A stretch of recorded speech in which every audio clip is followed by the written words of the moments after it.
Hello बच्चों, MK chemistry classes में आपका स्वागत है। बच्चों, ठोस अवस्था के अंतर्गत अब तक हम लोगों ने कई सारे टॉपिक को कवर किए हैं। उसमें एक बहुत ही महत्वपूर्ण टॉपिक, यूँ कहा जाए कि परीक्षा के पॉइंट ऑफ व्यू से काफ़ी ज़्यादा इम्पोर्टेंट टॉपिक है। क्रिस्टलों में या कह सकते हैं कि ठोसों में अपूर्णता या ठोसों में दोष। कौन सा टॉपिक है? ठोसों में अपूर्णता या ठोसों में दोष, डिफेक्ट इन सॉलिड्स। लिखा हुआ है इम्परफेक्शन इन सॉलिड्स और डिफेक्ट्स इन सॉलिड। तो बच्चों, परीक्षा में से कई सारे प्रश्न पूछे जाते हैं, ठीक है। और इसी से संबंधित आपको हम लोग एक बताएंगे कि अर्धचालक क्या होते हैं, अर्धचालक का निर्माण कैसे होता है। वो भी इसी ठोसों में अपूर्णता के कारण ही कुछ इस तरह की घटना होती है जिससे अर्धचालकों का निर्माण होता है। तो वो सारी चीजें आपको यहाँ पे बताई जाएंगी। परीक्षा में कैसे इसे प्रश्न पूछे जाते हैं वो भी आपको बताए जाएंगे। तो आइए शुरू करते हैं। ठोसों में अपूर्णता या ठोसों में दोष क्या होता है, इसको जानने से पहले बच्चों लोग उदाहरण लेते हैं। जैसे आपके घर की एक दीवार है, बिल्कुल ईंटों से बनी हुई है, पैक्ड दीवार है, ठीक है। उसमें मान लीजिए कि 1000 ईंट लगे हैं और वो दीवार एकदम पैक है। किसी कारण से यदि उसमें से एक आध ईंट हम लोग निकाल लें, ठीक है, 1000 ईंट बनी थी, 1000 ईंटों से वो दीवार बनी थी। अब उसमें से एक ईंट हमने क्या किया, निकाल लिया। तो जब एक ईंट हमने निकाला तो पहले वो दीवार एकदम पैक था। पैक करके वो क्या कर रहा था कि घर के उस पार की कोई वस्तु उधर से इधर नहीं आने दे रहा था और इधर से उधर नहीं जाने दे रहा था। ये उसका गुण था। लेकिन जैसे उसमें से एक ईंट निकाले, उसमें कुछ दोष आ गया बच्चों। दोष ये आ गया, उसमें एक छिद्र बन गया और उस छिद्र के द्वारा बाहर की कोई वस्तु भीतर आ सकती है और भीतर की कोई वस्तु बाहर जा सकती है। तो जो उसका गुण था वो गुण बदल गया। क्यों? पहले उसका गुण था कि दीवार एकदम पैक थी तो बाहर और से भीतर या भीतर से बाहर कोई सामान नहीं जा पा रहा था, क्योंकि दीवार का काम होता है सुरक्षा करना। तो सेम चीज वहां पे था। लेकिन जैसे उसमें से एक आध ईंट गायब हुआ, उसके जो घटक कण थे वो कम हो गए और कम होने के बाद उसमें दोष आ गया। और दोष ये आ गया कि उसकी प्रॉपर्टी बदल गई, उसका गुण बदल गया और जिस कार्य के लिए वो था वो कार्य पूर्ण रूप से वो नहीं कर पा रहा है। तो कुछ उसी तरह की घटना यहाँ भी होती है।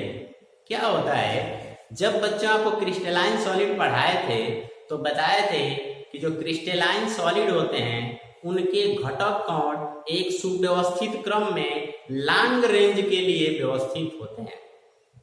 कहने का मतलब कि जो क्रिस्टलाइन सॉलिड यानी क्रिस्टलीय जो ठोस होते हैं उनके अवयवी कण, अणु, परमाणु जो भी थे, पीछे बताया जा चुका था आयन, वो एक निश्चित क्रम में, जैसे एक धनायन एक ऋणायन, ऐसे एक निश्चित क्रम में व्यवस्थित होते हैं, ठीक है।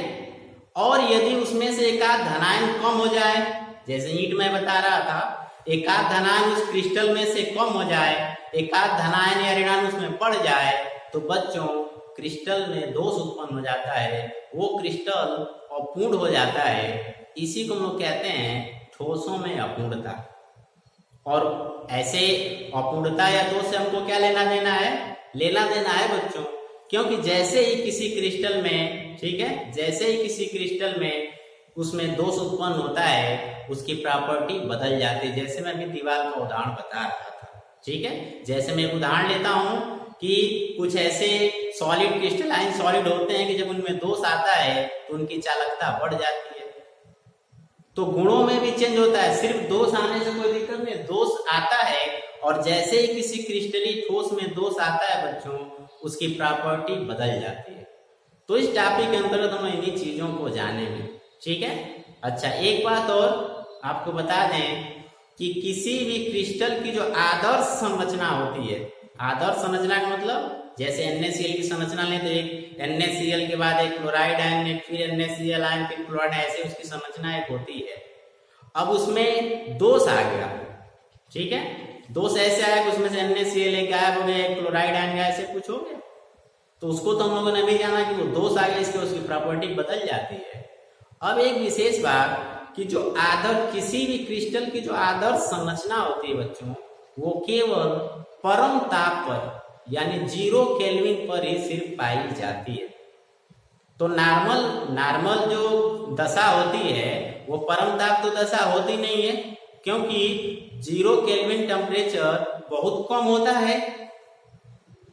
तो इससे ये सिद्ध होता है कि उच्च ताप पर, फिर से ध्यान दीजिए एक बार, कि परम ताप पर कोई भी क्रिस्टल अपने आदर्श अवस्था में होता है, अर्थात जैसे उसको होना चाहिए, जहां पर उसका धनायन होना चाहिए, जहां पर सब कुछ सही होता है। लेकिन जैसे ही टेम्परेचर यानी परम ताप यानी 0 केल्विन टेम्परेचर बढ़ता है, अर्थात जैसे ये उच्च ताप आता है, उच्च ताप की जब बात आती है तो जो क्रिस्टलों के जो घटक कण होते हैं बच्चों, उनकी व्यवस्था जो होती है वो क्रमिक नहीं रह पाती है, और यही कारण है कि उनमें दोष आ जाता है, उनमें अपूर्णता आ जाती है। तो हम कह सकते हैं कि जो ठोस होते हैं उनकी आदर्श संरचना सिर्फ परम ताप पर होती है, और उच्च ताप पर वो अपने आदर्श संरचना से विचलित, उनके जो अवयवी कण होते हैं विचलित हो जाते हैं, जिसकी वजह से ठोसों में अपूर्णता उत्पन्न हो जाती है, दोष उत्पन्न हो जाता है। तो इसी को हम लोग डिस्कस करते हैं। इसकी मीनिंग यहाँ पे लिखी गई, परिभाषा लिखी गई है कि क्रिस्टल में पूर्ण क्रमिक व्यवस्था यानी जो उसकी आदर्श संरचना है से कोई भी विचलन, उसकी आदर्श संरचना से कोई भी विचलन हो, जैसे मैं बता रहा था कि कोई आयनिक कंपाउंड या क्रिस्टल हो, तो उसका धनायन या ऋणायन कम या ज्यादा हो जाए, अपने जगह को छोड़ेगी, दूसरे स्थानांतरण कोषों में जाके समाहित हो जाए, तो किसी भी प्रकार का जो विचलन होगा, बदलाव होगा बच्चों, उसे ही हम लोग ठोस की अपूर्णता या दोष कहेंगे। तो इस परिभाषा को आप नोट कर लेंगे और आपको अब तक दोष समझ में आ गया होगा। इसको अभी हम लोग और विस्तार से पढ़ेंगे। यहाँ पे लिखा गया है ठोसों में अपूर्णता। एक्चुअली बच्चों जो ठोसों में अपूर्णता होती है वो मुख्य रूप से 2 प्रकार की होती है। ठोसों की अपूर्णता को 2 भागों में बांटा गया है। तो यहाँ पे हम लोग अब ठोसों में दोष के प्रकार या ठोसों में दोषों के वर्गीकरण को पढ़ेंगे, और इसी के साथ जैसे जैसे ये चीजें आगे आएंगी और इनके बारे में हम लोग चीजों को जानेंगे। तो आइए ठोसों में वर्गीकरण, ठोसों में दोषों के वर्गीकरण को समझ लेते हैं। क्या है यहाँ पे लिखा है ठोसों में अपूर्णता, डिफेक्ट इन सॉलिड। तो ठोसों में जो अपूर्णता होती है उसको 2 भागों में डिवाइड कर दिया गया है। पहला जो दोष होता है उसको बोलते हैं बिंदु दोष। क्या बोलते हैं? बिंदु दोष या पॉइंट डिफेक्ट, या इसको एक नाम और दे रखा है परमाणुक दोष, एटॉमिक डिफेक्ट।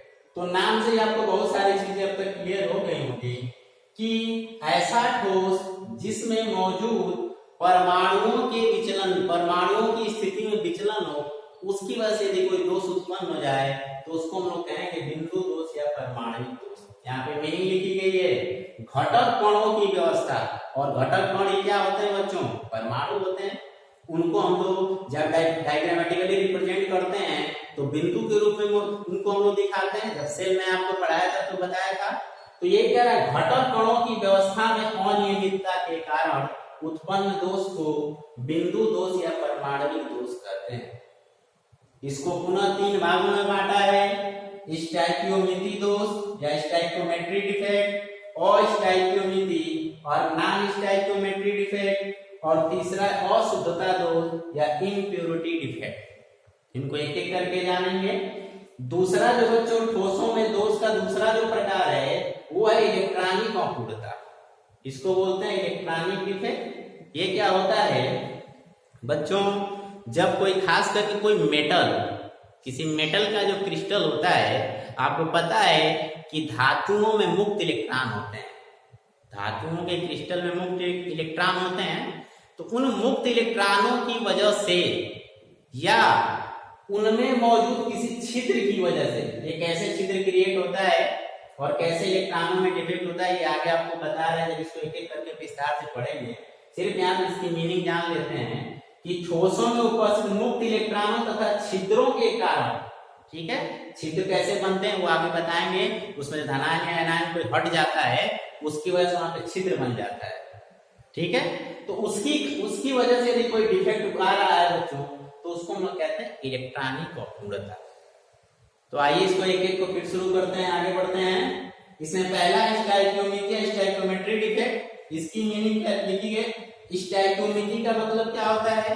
11वीं में आप पढ़ के जा रहे हो, जो बेसिक कॉन्सेप्ट आप केमिस्ट्री आपको पढ़ाया गया था, उसमें स्टोइकियोमेट्री के बारे में आपको बताया गया था। क्या होता है, जब कोई बैलेंस समीकरण हम लोग लिखते हैं बच्चों, और बैलेंस समीकरण लिखने के बाद, कोई भी बैलेंस समीकरण लिखने के बाद यौगिकों के या अणुओं के आगे जो नंबर आता है उसी को हम लोग स्टोइकियोमेट्री गुणांक कहते हैं। क्या कहते हैं? स्टोइकियोमेट्री गुणांक। और उससे संबंधित जो गणना हम लोग करते हैं उसको कहते हैं स्टोइकियोमेट्री या स्टोइकियोमेट्री कहा जाता है। तो यहाँ पे आप यूं मान के चलिए कि हम लोग मुख्य रूप से इसमें आयनिक कंपाउंड की बात करेंगे। और आयनिक कंपाउंड में बच्चों आपको मालूम है कि एक धनायन होता है और दूसरा ऋणायन होता है। जैसे NaCl को ले लें तो NaCl के एक कह सकते हैं कि अणु में एक सोडियम आयन और एक क्लोराइड आयन है। तो बैलेंस आप ऐसे समझ लो वो सूत्र उसका बैलेंस है। अब किसी कारण से यदि उसके धनायन या ऋणायन की संख्या में परिवर्तन आ जाए तो हम कहेंगे, जब वो बैलेंस होता है तो उसकी स्टोइकियोमेट्री सही है। ठीक है, एक धनायन एक ऋणायन मौजूद है तो हम कहेंगे उसकी स्टोइकियोमेट्री सही है। और किसी कारण से यदि उसमें धनायन और ऋणायन की संख्या कम या ज्यादा हो जाए तो हम कहेंगे उसकी स्टोइकियोमेट्री क्या हो गई? गड़बड़ हो गई, उसकी स्टोइकियोमेट्री बदल गई, जिसके लिए हम लोग कहते हैं अस्टोइकियोमेट्री। तो ऐसा डिफेक्ट जिसकी वजह से उस कंपाउंड यानी आयनिक कंपाउंड के धनायन और ऋणायन की संख्या में कोई परिवर्तन न हो, ऐसा डिफेक्ट हो तो उसको बच्चों हम लोग कहेंगे स्टोइकियोमेट्री दोष। डेफिनेशन देखिए लिखा है कि क्रिस्टल में उपस्थित धनायन और ऋणायन का अनुपात दोष के कारण परिवर्तित नहीं होता है। ठीक है, अनुपात नहीं बदलना चाहिए, संख्या भले ही कम हो जाए लेकिन उसका रेशियो कम नहीं। इसको ऐसे समझ सकते हो, जैसे मान लो NaCl का क्रिस्टल है, उसमें 10 NaCl, छोटे से जो भाग की हम लोग बात कर एग्जांपल ले रहे हैं, मान लो उसमें 10 सोडियम आयन है और 10 क्लोराइड आयन है। तो कुछ ऐसा हो कि उसमें से एक धनायन और एक ऋणायन गायब हो जाए, तो अनुपात तो नहीं बदल रहा है। क्यों? क्योंकि धनायन और ऋणायन समान अनुपात में उसमें से बाहर हो रहे हैं। समझ में बात आ रही है? तो स्टोइकियोमेट्री पे कोई प्रभाव न पड़े तो इस प्रकार की दोष को बच्चों हम लोग स्टोइकियोमेट्री डिफेक्ट या स्टोइकियोमेट्री डिफेक्ट करते हैं। इसको पुनः 4 भागों में बांटा गया है। कितना भागों में बांटा गया? 4 भागों में। पहला है बच्चों वैकेंसी डिफेक्ट, खाली स्थान की वजह से कोई डिफेक्ट बन जाए। दूसरा इंटरस्टिशियल डिफेक्ट, अंतरावकाश, बीच में कोई खाली स्थान बन जाए, अंतरावकाश बन जाए, उसकी वजह से दोष। और यहाँ पे तीसरा बच्चों शॉर्टकी डिफेक्ट। क्या नाम है इसका? Schottky defect. इसमें क्या होता है कि इसमें धनायन और ऋणायन जो होते हैं बच्चों समान मात्रा में, ये आयनिक कंपाउंड्स की बात कर रहा है यहाँ पे। और तीसरा चौथा है फ्रैंकल डिफेक्ट। इसमें कोई धनायन या ऋणायन अंतरावकाशों में जाके समाहित हो जाता है। तो इसमें से ये जो ऊपर के जो 2 डिफेक्ट हैं स्टोइकियोमेट्री डिफेक्ट बच्चों, ये नॉन आयनिक कंपाउंड में होते हैं, जिसमें धनायन और ऋणायन का कोई मैटर नहीं होता है। उस प्रकार के कंपाउंड में ये दोनों दोष, ऊपर वाले दोनों दोष पाए जाते हैं। और नीचे के जो 2 दोष यहाँ पे लिखे गए हैं बच्चों, ये आयनिक कंपाउंड यानी धनायन और ऋणायन वाले यौगिकों में पाए जाते हैं। इसमें से ये नीचे का जो 2 है काफी इंपॉर्टेंट है। इसमें सबसे ज्यादा प्रश्न इन्हीं दोनों डिफेक्ट पे पूछे जाते हैं। तो इसको हम विस्तार से अच्छे तरीके से पढ़ेंगे, इनमें क्या अंतर होता है, इनकी तुलनात्मक अध्ययन नहीं करेंगे, वो आगे देखते हैं जब इसको शुरू कर रहे हैं। फिलहाल मीनिंग चेक कर लिया जाए। अब स्टोइकियोमेट्री और स्टोइकियोमेट्री जो दोष होता है वो नॉन स्टोइकियोमेट्री जो डिफेक्ट होता है, इसकी मीनिंग है जब धनायन और ऋणायन का अनुपात दोष के कारण परिवर्तित हो जाए, अर्थात किसी आयनिक क्रिस्टल में से या तो धनायन कम हो जाए केवल, या तो केवल ऋणायन कम हो जाए, तो उसकी स्टोइकियोमेट्री बदल जाएगी। यहाँ पे क्या हो रहा था कि धनायन गायब हो रहा था तो ऋणायन भी गायब हो रहा था, समान अनुपात में, समान संख्या में। तो अनुपात धनायन और ऋणायन का बदल नहीं रहा था। लेकिन यहाँ पे बच्चों धनायन, या तो धनायन गायब होगा या तो ऋणायन गायब कम होगा। तो इस प्रकार से उस यौगिक की स्टोइकियोमेट्री बदल जाएगी इसीलिए इसको अस्टैक्योमेट्री दोष कहा जाता है। तो आई होप आपको समझ में आ गया होगा। अब इसको पुनः दो भागों में बांटा गया, धातु अधिकता दोष और धातु न्यूनता दोष। अब ये बताइए कि धनायन कौन बनाता है? धातु बनाता है। तो जब किसी क्रिस्टल में इसमें कहा कि या तो केवल धनायन गायब हो या केवल ऋणायन गायब हो, तो जब केवल ऋणायन गायब हो, तो जब ऋणायन गायब होगा तो उसमें धनायन की मात्रा बढ़ जाएगी, तो इसको बोलेंगे धातु अधिकता दोष। धातु का उसमें रेशियो बढ़ गया तो जो डिफेक्ट पैदा उसको कहेंगे धातु अधिकता दोष। और जब धनायन गायब हो तो ऋणायन का रेशियो बढ़ जाएगा तो उसको कहेंगे बच्चों धातु न्यूनता। धातु की उस क्रिस्टल में धातु जो है न्यून हो गया, कम हो गया, तो इसको बोलेंगे धातु न्यूनता दोष, मेटल डेफिशिएंसी डिफेक्ट। तो इसको भी आगे करके पढ़ते हैं विस्तार से। और यहाँ पे तीसरा आप देख रहे हो अशुद्धता दोष। इसमें क्या करना है कि कोई आयनिक क्रिस्टल है, उसमें बाहर से कोई कण मिला दिया जाए, ठीक है, उसके जो कण थे वो तो थे ही, उसमें बाहर से कोई अशुद्धि मिला दिया जाए, तो इस प्रकार के बच्चों दोष को हम लोग अशुद्धता दोष, इम्प्योरिटी डिफेक्ट करते हैं। देखिए मेरी लिखी गई है कि किसी शुद्ध पदार्थ के क्रिस्टल में थोड़ी मात्रा बाह्य पदार्थ मिलाने से जो दोष उत्पन्न होता है उसको हम लोग अशुद्धता दोष कहते हैं। तो आई होप आपको ठोसों में अपूर्णता या दोष क्या होता है, इसकी मीनिंग क्या होती है, समझ में आ गया होगा, और साथ ही साथ इसका क्लासिफिकेशन भी समझ में आ गया होगा। अब इसका स्क्रीनशॉट लेके नोट कर लीजिए, लिख लीजिए, फिर हम लोग इसको शुरू करते हैं स्टोइकोमेट्री दोष।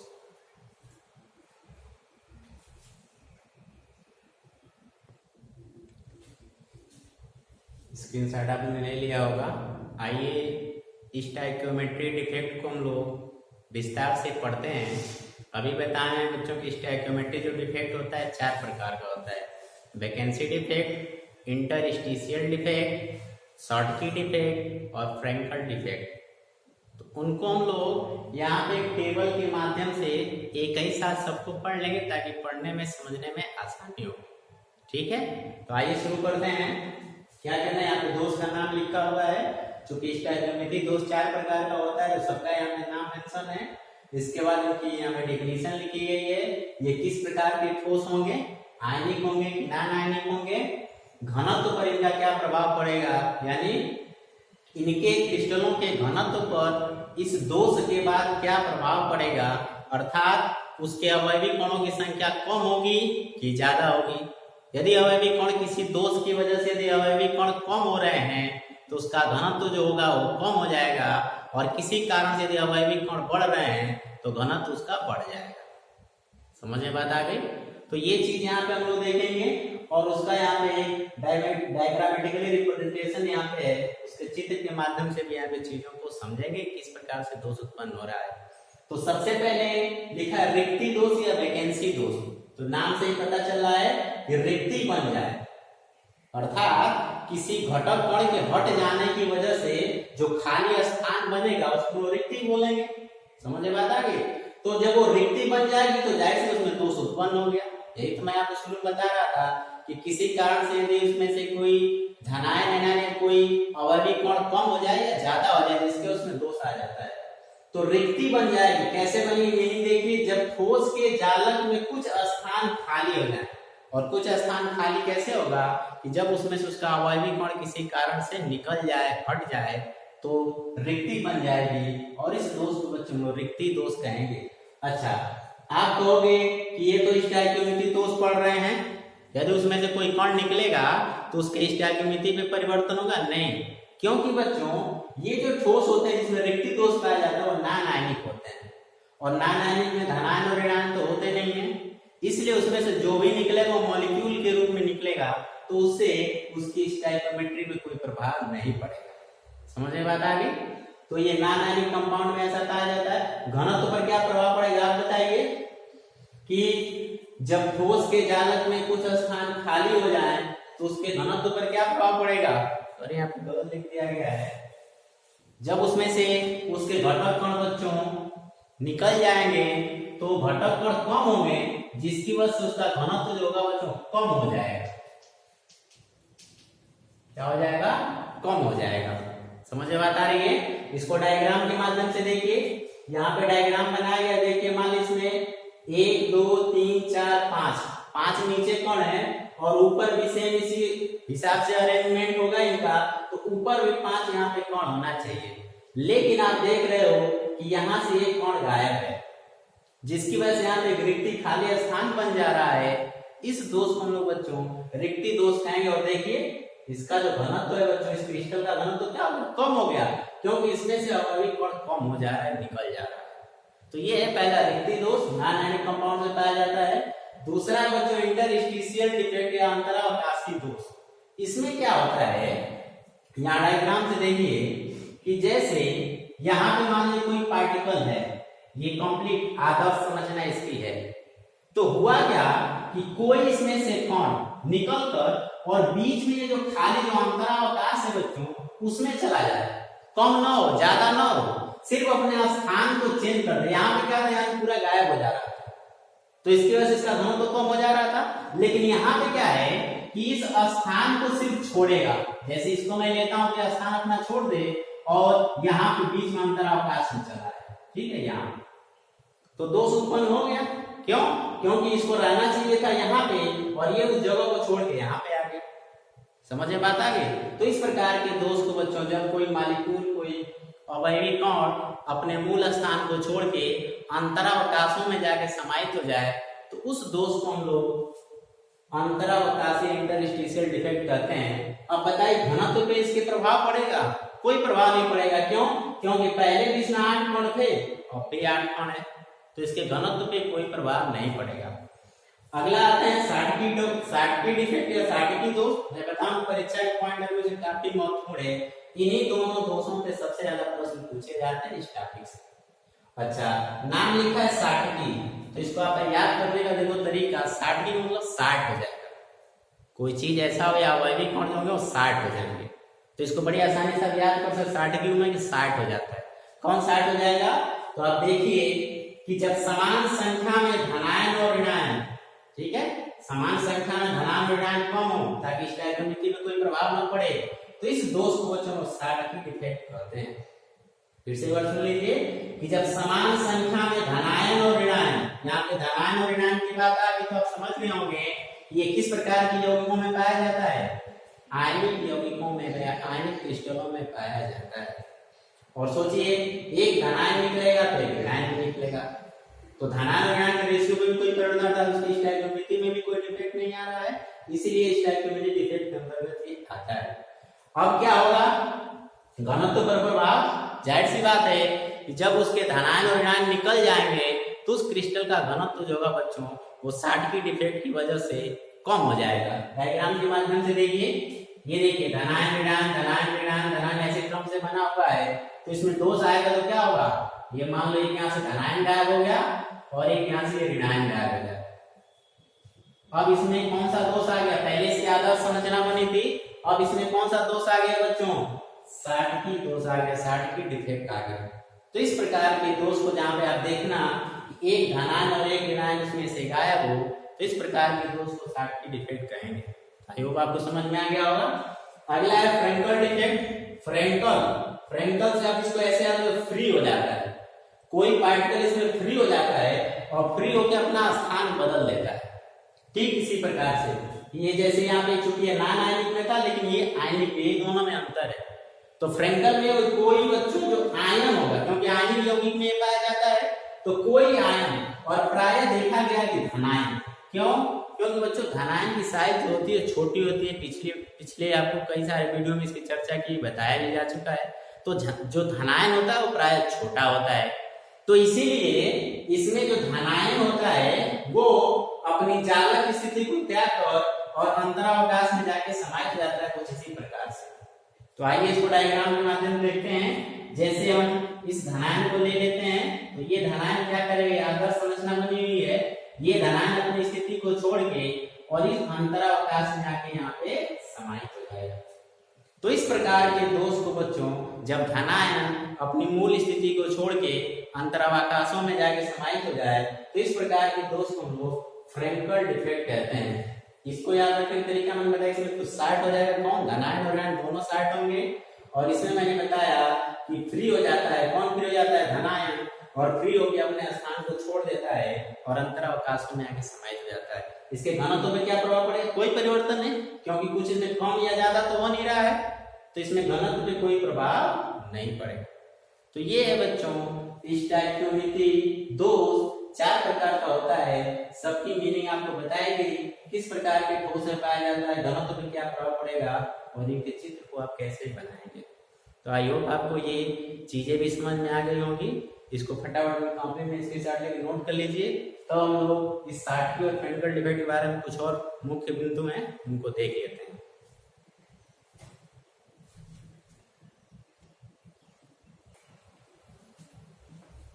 चलिए स्क्रीनशॉट आपने ले लिया होगा। अब साटकी और फ्रेंकल डिफेक्ट के बारे में कुछ अन्य मुख्य बातों को जान लेते हैं, क्योंकि परीक्षा में से सबसे ज्यादा प्रश्न पूछे जाते हैं। आप इसको तुलनात्मक अध्ययन कहिए या अंतर कहिए, जो भी पूछे परीक्षा में आप इसके हिसाब से हल करेंगे। तो आइए देखते हैं। यहाँ पे कुछ दशा हम लोग लेंगे, कुछ स्थिति जिनके आधार पे साटकी डिफेक्ट और फ्रेंकल डिफेक्ट को हम लोग क्लासिफाई किए हैं।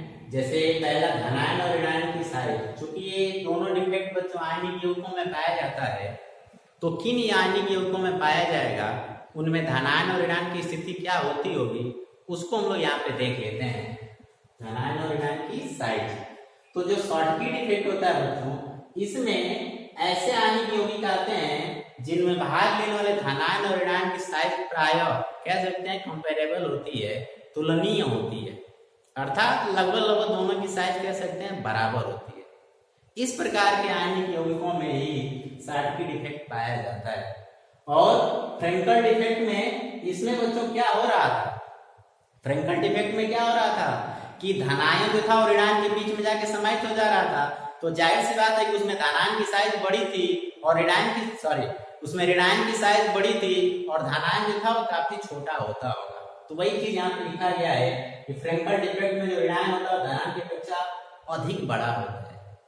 समझ में बात आ गई? यहाँ पे लगभग दोनों की साइज में बहुत ज्यादा अंतर नहीं होता है, लेकिन यहाँ पे ऋणायन जो होता है धनायन की अपेक्षा बड़ा होता है, तभी उस ऋणायनों के बीच में बने जो अंतरावकाश होता है उसमें जाके धनायन समाहित हो जाता है। ठीक है, बाकी आपको घनत्व तो बता ही दिया गया है, वो भी इसमें इंक्लूड कर सकते हैं। डेंसिटी इसमें बताया गया था कि डेंसिटी जो होती है कम हो जा रही थी, उसमें कोई परिवर्तन नहीं हो रहा था, तो उसको भी आप पीछे बताया गया, ध्यान देंगे। इसके बाद समन्वय संख्या देख लेते हैं। इसकी समन्वय संख्या बच्चों होती है उच्च। क्यों? क्योंकि धनायन और ऋणायन दोनों लगभग एक साइज के होते हैं, तो जब कोई बड़ा सा कण होगा बच्चों, तो उसको घेरने के लिए भी ढेर सारे कणों की जरूरत पड़ती है। ये समन्वय संख्या में पीछे ही बताए थे। आप इसको ऐसे समझ सकते हो, जैसे एक बड़ा सा कण है, इसको घेरने के लिए ऐसे कई सारे बड़े बड़े कण लगेंगे। ठीक, तो इसलिए इसकी समन्वय संख्या क्या हो जाती है, अधिक हो जाती है, उच्च होती है। और इसकी समन्वय संख्या होती है बच्चों, इस दोष में समन्वय संख्या होती है कम। क्यों? क्योंकि इसमें जो धनायन होता है काफी छोटा होता है, तो इसको कई सारे बॉल नहीं घेर सकते हैं, क्योंकि यहाँ पे जगह ही नहीं आएगा। देखो यहाँ पे 6 आ जा रहे थे। क्यों? क्योंकि धनायन जो था वो लगभग ऋणायन के साइज का था, और यहाँ पे आप देखो धनायन छोटा है, तो कम ही ऋणायन इसको घेर पा रहे हैं, इसलिए यहाँ पे कोऑर्डिनेशन नंबर कम होता है। कुछ उदाहरण हम लोगों ने यहाँ पे ले लिए। परीक्षा में आपसे पूछेगा कि इस प्रकार के यौगिक में कौन सा दोष होता है, तो आप बताओगे sodium chloride, potassium chloride, caesium chloride आदि जो यौगिक आयनिक यौगिक होते हैं बच्चों, सब में साटकी डिफेक्ट पाया जाता है।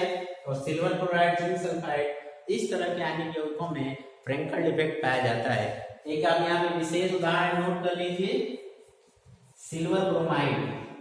ठीक है, सिल्वर ब्रोमाइड जो होता है उसमें ये दोनों दोष पाए जा सकते हैं। तो ऐसे कभी आपसे पूछ दे किसी ऐसे यौगिक का नाम बताए जिसमें साटकी और फ्रेंकल दोनों डिफेक्ट पाए जाते हैं, तो आप सिल्वर ब्रोमाइड को बताएंगे। तो आज हम लोगों ने आयनिक यौगिकों में स्टोइकोमेट्री दोष को पढ़ा। नॉन स्टोइकोमेट्री दोष बच्चों हम लोग अगले वीडियो में पढ़ेंगे। तब तक के लिए धन्यवाद।